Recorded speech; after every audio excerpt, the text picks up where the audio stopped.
ಇದು ವ್ಯವಸ್ಥೆ ಎಲ್ಲ ಹೇಗಾಯ್ತು? ವ್ಯವಸ್ಥೆ ಸರಿಯಾಗಿಯೇ ಆಗಿದೆ. ಬರುವವರೆಲ್ಲ ಬಂದಿದ್ದಾರೆ.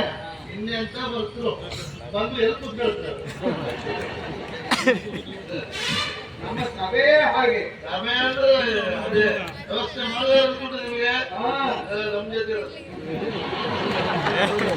ಅದಕ್ಕಾಗಿಯೇ ಇದು ಸುವರ್ಣ ಸಂಭ್ರಮ. ಅದೇ ಮೂರ್ತಿ ಚಿಕ್ಕದ್ದು ಕೀರ್ತಿ ಬಹಳ ದೊಡ್ಡದಲ್ಲ. ಹಾಗಾಗಿ ವಧುವನ್ನ ಕರೆಸಬೇಕು.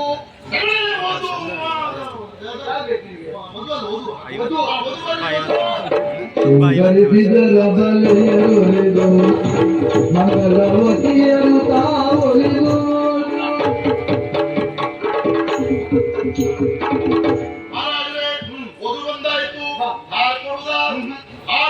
ಹಾಗೆ ಕೊಡ. ಹಾರವನ್ನ ಹಾಗೆ ಕ್ರಮಬದ್ಧವಾಗಿ ಕೊಡುವ.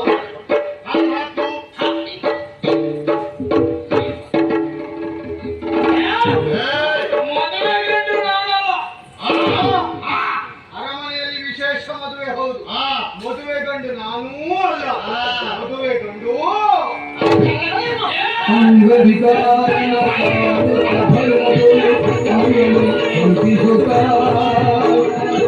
ಮಂಗಲವಾದ್ಯವು ಕರ್ಕಶವಾದವು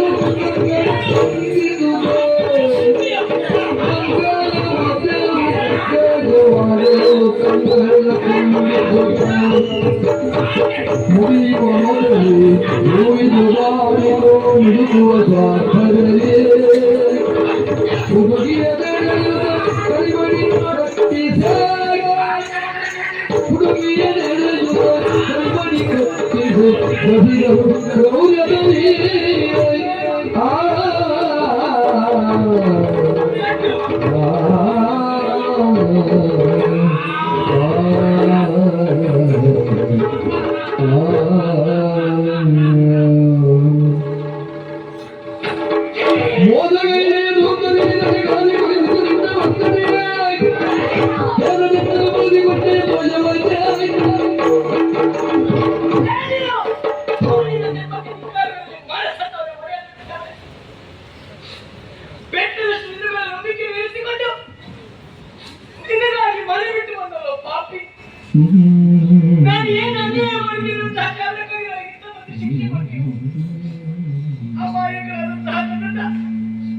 ಪ್ರೀತಿ ಪ್ರೇಮದ ಮಲೆಯಲ್ಲಿ ಬೀಳಿಸಿ ನಂಬಿಸಿ ಕತ್ತಲೆ ಕುಯ್ದು ಬಿಟ್ಟಿಯಲ್ಲ. ನೀನೊಬ್ಬ ಸಾತ್ವಿಕ ಸ್ವಭಾವವನ್ನು ಅಂದುಕೊಂಡಿದ್ದೆ ಅಲ್ಲ, ನೀನೊಬ್ಬ ಗೋಮುಖ ವ್ಯಾಘ್ರ. ನಿನ್ನ ಮನಸ್ಸಲ್ಲಿ ತುಂಬಿರುವುದೇನೋ ವಿಷಯವೇ. ಅಧಿಕಾರದ ಆಸೆಗೆ ಬೇಕಾಗಿ ಬದುಕನ್ನು ನಾಶ ಮಾಡಿಬಿಟ್ಟಿಯಲ್ಲ. ನೀನು ಉದ್ಧಾರ ಆಗುವುದಿಲ್ಲ, ನೀನು ಉದ್ಧಾರ ಆಗುವುದಿಲ್ಲ, ನೀನು ಹಾಳಾಗಿ ಹೋಗ್ತೀಯ, ಹಾಳಾಗಿ ಹೋಗ್ತೀಯ. ಪ್ರಭು, ಏನು ಸ್ವಾಮಿ ನಮ್ಮವರ ಗಣ್ಯರನ್ನು ಒರೆಸುವವರು ನೀವು. ನಾಲ್ಕು ಜನರಿಗೆ ನ್ಯಾಯವನ್ನು ಹೇಳಬೇಕಾದ ಸ್ಥಾನದಲ್ಲಿದ್ದವರು ನೀವು. ನಿಮ್ಮಂತವರ ಎದುರುಗಡೆಯಲ್ಲಿ ಒಂದು ಹೆಣ್ಣಿಗೆ ಅನ್ಯಾಯ ಆಗದಿದ್ದರೂ ಕೂಡ ಅದನ್ನು ನೋಡಿಯೂ ನೋಡಿದವರ ಹಾಗೆ ಕಲ್ಲಾಗಿ ಬಿಟ್ಟಲ್ಲ ಪ್ರಭು. ನನ್ನ ಸ್ಥಾನದಲ್ಲಿ ನಿಮ್ಮ ಅಕ್ಕನ ತಂಗಿಯು ಇದ್ದಿದ್ರೆ ಹೀಗೆ ನೋಡ್ಕೊಂಡು ಸುಮ್ಮನೆ ಯಾಕೆ ಈ ರೀತಿಯಾಗಿ ನನಗೂ ಆಸೆ ಕನಸಿರುತ್ತದೆ. ಹೋಗಿ ಹೋಗಿ ನನ್ನನ್ನು ಇವನಿಗೆ ಒಬ್ಬ ವಿಕಲಾಂಗನಿಗೆ ಕಟ್ಟಿ ಬಿಟ್ಟರು. ಸಾವಿರಾರು ಜನ ಇಲ್ಲಿದ್ದೀರಿ, ಯಾರಾದ್ರೂ ಒಬ್ರು ಎದುರಿದ್ದು ಇದು ಮೋಸ ಅನ್ಯಾಯ ಎನ್ನುವ ಹಾಗೆ ಒಬ್ರು ಧ್ವನಿ ಎತ್ತಲಿಲ್ಲ.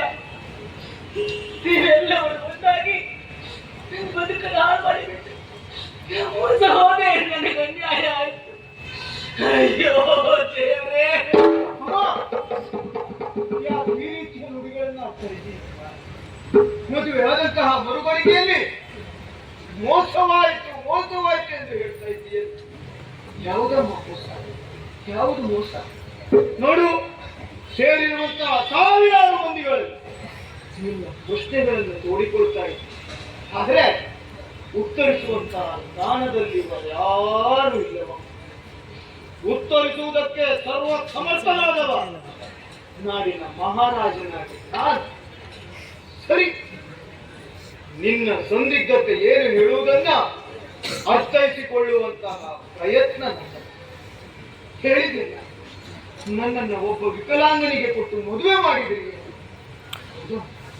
ಒಬ್ಬ ವಿಕಲಾಂಗನೆ ಆದರೂ ನನ್ನ ಹೆಂಡತಿಯ ತಮ್ಮ, ನನಗೆ ಭಾವ. ಅವ ಇರುವಷ್ಟು ದಿನ ಸಂತೋಷದಿಂದ ಸುಖದಿಂದ ಜೀವನವನ್ನ ಸಾಧಿಸಲಿ ಎಂದು ಮದುವೆ ಮಾಡಿಸಿದ್ರೆ ಇದು ನನ್ನ ತಪ್ಪ.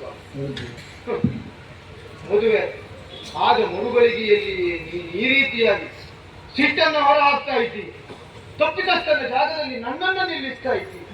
ನೋಡು, ಈ ಅರಮನೆಗೆ ಪ್ರವೇಶ ಮಾಡಿದಂತಹ ಮರುಗಳಿಗೆಯಲ್ಲಿ ಈ ಮದುವೆಗೆ ನಿನ್ನ ಸಹಮತ ಇದೆ, ಸಂಪೂರ್ಣ ಒಪ್ಪಿಗೆಯನ್ನು ಸೂಚಿಸಿದ್ದೆ ಎಂದು ನಾನು ತಿಳಿದು ಮದುವೆ ಮಾಡಿಸಿ.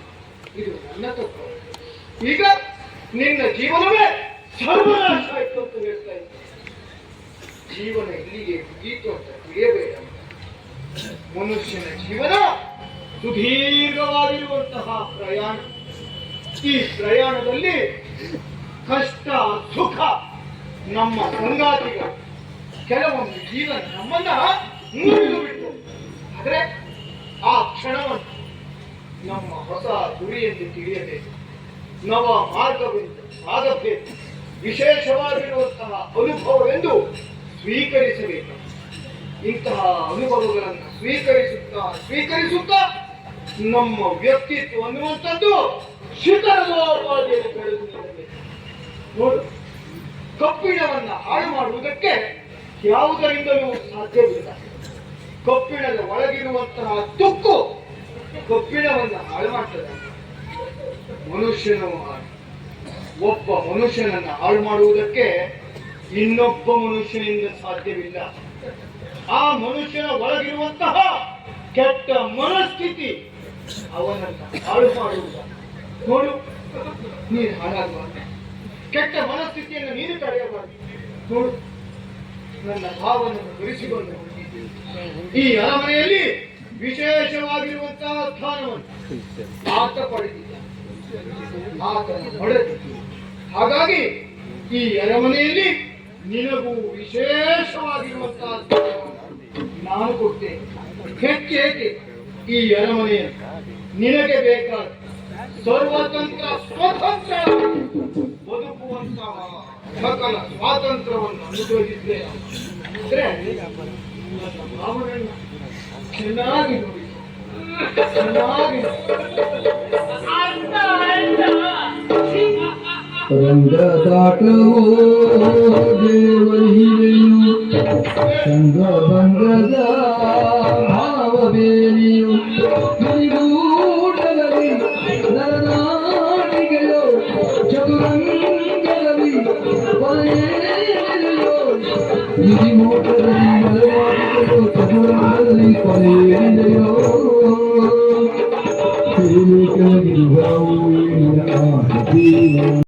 ಬರ್ಕೊಳ್ಳ ಕೂತು ಹಾಡ್ತಿದ್ದೆ ಮತ್ತು ಹೀಗೆ ಮದುವೆ ಉತ್ಸಾಹ ಬಂದಾಯ್ತು ನಿಂಗೆ. ಅಲ್ಲಿ ಆವಾಗ ಹೋಗ್ಬೇಕು ಎಷ್ಟು ಬರ ಕೊಡ್ತೀನಿ ಮತ್ತೆ ಈಗ ಕೊಡ್ತಾ ಇರ್ಲಿ. ನಾನು ಒಂದು ನೀವು ಬಹಳ ರಾತ್ರಿ ನೀವು ಬರ್ತೇವೆ ಜೀವನದಲ್ಲಿ. ಹೌದು, ಹಗಲು ಮಲಗಿದ್ದೆ ಬಿಡು, ಅಷ್ಟೇ. ಅದು ವಿಷಯ ಅಲ್ಲ. ಮಲಗಿದಾಗ ನಿನಗೆ ಮದುವೆಯಾದ ಕನಸಾದ್ರೂ ಬಿದ್ದಿತ್ತ? ಇಲ್ಲವೇ ಇಲ್ವಾ? ವಿಚಿತ್ರ ನೋಡು, ಮದುವೆಯಾದ ಕನಸು ಬೀಳದೇ ಇದ್ರು ನಿನಗೆ ಮದುವೆಯಾದ ಸುಳ್ಳಲ್ಲ. ಅದರಲ್ಲಿಯೂ ನೀನು ಹೀಗಿದ್ದೆ, ಅವಳು ಹಾಗಿದ್ಲು, ದಂತದ ಬೊಂಬೆ ಆಗಿದ್ಲು. ಅದು ಸುಡ್ಗಾಡ ಹಾಗೆ ಮನೆಯ ಈ ಸರಿ ಇದ್ದರೆ ಸರಿ ಸಿಕ್ಕಾಗಿಲ್ವ ಈಗ? ಹೌದಾ? ಮತ್ತೆ ಹೇಗಿಲ್ಲ, ಅದಕ್ಕೆಲ್ಲ ಒಂದು ಯೋಗ ಮಾಡಿದ್ದೇನೆ ನಾನು. ಯೋಗವೇ ಮಾಡಬೇಕು. ಕಳೆದ ಜನ್ಮದಲ್ಲಿ ಬಹಳ ಪಕ್ಷಿಗಳಿಗೆಲ್ಲ ನೀನು ನೀರು ಕುಡಿಸಿದ್ಯೋ ಏನು? ಹಾಗಾಗಿ ಈ ಜನ್ಮದಲ್ಲಿ ಒಳ್ಳೆ ಪಕ್ಷಿ ಸಿಕ್ಕಿ ಹೋಯ್ತು ನನಗೆ. ಆಗಲಿ, ಇವತ್ತು ನಿನ್ನ ಪ್ರಥಮ ರಾತ್ರಿ ಅಲ್ವಾ? ಹೌದು. ಅದ್ರ ಬಗ್ಗೆ ಅನುಭವ ಉಂಟಾ? ಪ್ರಥಮ ರಾತ್ರಿ ಹಾ, ನನಗೆ ಗೊತ್ತಿಲ್ವಾ? ನಿನ್ಗೆ ಗೊತ್ತುಂಟಲ್ಲ, ಸ್ವಲ್ಪ ಹೇಳ್ಕೊಡಿ ನನಗೆ. ನಾವು ಮಾತಾಡ್ತೀಯ ಅದ್ರ ಹೇಳ್ಕೊಡುವಂತ ಒಂದು ರಾತ್ರಿ ಕೇಳೋದು ಏನು? ಆ ವಿಷಯದಲ್ಲಿ ಹಿಂದುಳಿದ ವರ್ಗ ನಾನು. ಹೌದಿನ? ನಂಗೆ ಗೊತ್ತಿಲ್ಲ ಅದ್ರ ಬಗ್ಗೆ. ಗೊತ್ತಿಲ್ವಾ? ಹಾಗಂತ ಇಂಥ ಸಮಸ್ಯೆ ಬಂದಾಗ ಸಮಸ್ಯೆ ಪರಿಹಾರ ಮಾಡ್ಲಿಕ್ಕೆ ಅಂತ ಹೇಳಿ ನಮ್ಮಲ್ಲಿ ಗುರುಗಳಿದ್ದಾರೆ. ಅದಕ್ಕೂ ಒಂದು ಗುರು ಗುರುಗಳು ಅದಕ್ಕೆ ಗುರುಗಳಿದ್ದಾರೆ. ಹೌದಿಲ್ಲ 64 ವಿದ್ಯೆಯಲ್ಲಿ ಈ ವಿದ್ಯೆಯನ್ನು ಪ್ರಮುಖವಾಗಿರಿಸಿಕೊಂಡು ಓಹೋ ಇಲ್ಲೆಲ್ಲ ಅಭ್ಯಾಸಿಸಿ ಹಾ. ಇಲ್ಲಿ ಹೇಳ್ಕೊಟ್ಟು ವಿದೇಶಕ್ಕೆ ಹೋಗಿ ಅಲ್ಲಿದ್ದವರಿಗೆ ಹೇಳ್ಕೊಟ್ಟು ಇದ್ದಾರೆ. ಅಯ್ಯೋ ವಿಚಾರ ಮಾಡು, ಹಾ.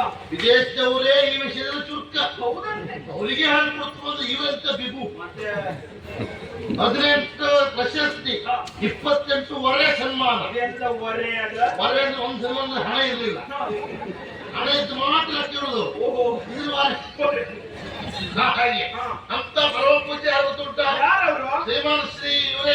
ಓಹೋ ಏನು? ಜನ ಬದಲಾಯಿಸ್ತಾರೆ ನಿಮಗೆ? ನನ್ನ ಹೆಸರು ಬೇಡ, ಹೌದು. ನನ್ಗೆ ಗೊತ್ತಿಲ್ಲ ಅಂತ ಮಾಡಿದ್ದಾರೆ ಮತ್ತೊಂದಲ್ಲಿ ಬಣ್ಣ ಹಿರಿಯ ಸೇರಿದೆ.